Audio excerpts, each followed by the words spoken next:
Olympia movies தயாரிப்பில் red giant movies release செய்ய இந்த படத்தை நெல்சன் வெங்கடேஷ் இயக்கியுள்ளார். ஆனந்த் கதாபாத்திரத்தில் அதர்வாவும் திவ்யா கதாபாத்திரத்தில் நிமிஷா சச்சனும் நடித்துள்ளார்கள் என்பதை விட வாழ்ந்துள்ளனர் என்றுதான் சொல்ல வேண்டும். திவ்யாவுக்கு பார்டர் லைன் மல்டிபிள் டிசார்டர் எனும் மனநல பிரச்சனை இருக்கிறது.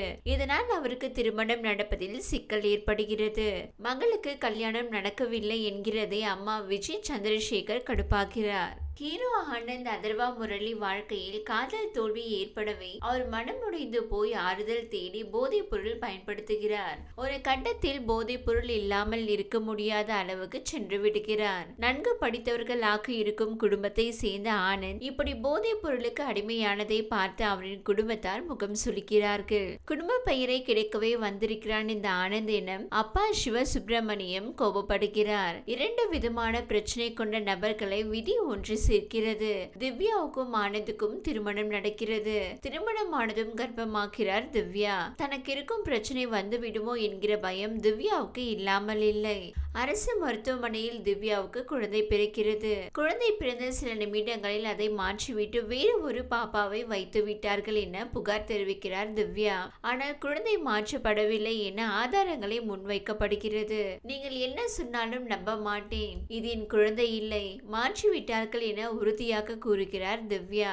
மனைவியின் உறுதியை பார்த்து குழந்தை விஷயத்தை விசாரிக்க துவங்குகிறார் ஆனந்த். விசாரித்த போதுதான் குழந்தையை மாற்றிவிட்டார்கள் என திவ்யா சொன்னது உண்மை.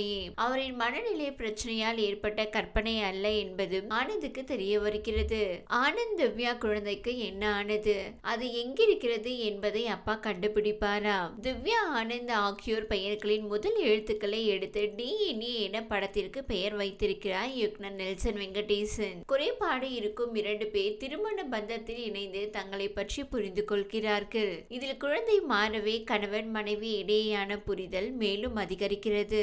சுவாரஸ்யமான சஸ்பென்ஸ் த்ரில்லரை கொடுத்திருக்கிறார் நெல்சன் வெங்கடேசன். காலம் கடந்துவிடும் முன்பு திவ்யாவும் ஆனந்தும் தங்கள் குழந்தையை கண்டுபிடிப்பார்களா என நம்ம இருக்கையின் நுனிக்கு வரவழைக்கிறார் இயக்குனர். படம் பரபரப்பாக செல்கிறது. காதல் தோல்வியை ஏற்க முடியாமல் போதைக்கு அடிமையானவராக ஆனந்தை முதலில் காட்டுகிறார்கள். ஆனால் உண்மையான காரணம் தெரிய வரும் போது ஐயோ பாவம் இந்த ஆனந்த் என நம்மை ஃபீல் பண்ண வைக்கிறார் அதர்வா. மனநலம் பாதிக்கப்பட்ட பெண் கதாபாத்திரத்தில் அற்புதமாக நடித்திருக்கிறார் நிமிஷா சச்சன். அவரின் கதாபாத்திரம் தமிழ் சினிமாவில் வரும் லூசு பெண் கதாபாத்திரம் கிடையாது.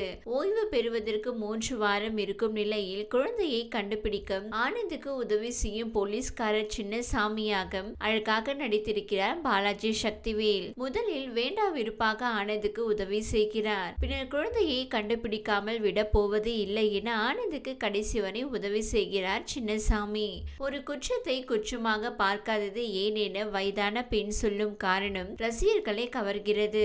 ஒளிப்பதிவாளர் பார்த்திபன் படத்திற்கு பலமாக இருக்கிறார். ஜிப்ரானின் பின்னணி இசை DNA-வுக்கு பெரிய பலம் என்றே சொல்ல வேண்டும். 5 இளம் இசையமைப்பாளர்களை வைத்து பாடல் போட்டிருக்கிறார் நெல்சன் வெங்கடேசன். ஆனாலும் அவருக்கு ராசியான ஜஸ்டின் பிரபாகரன் இல்லையே என தோன்றாமல் இல்லை.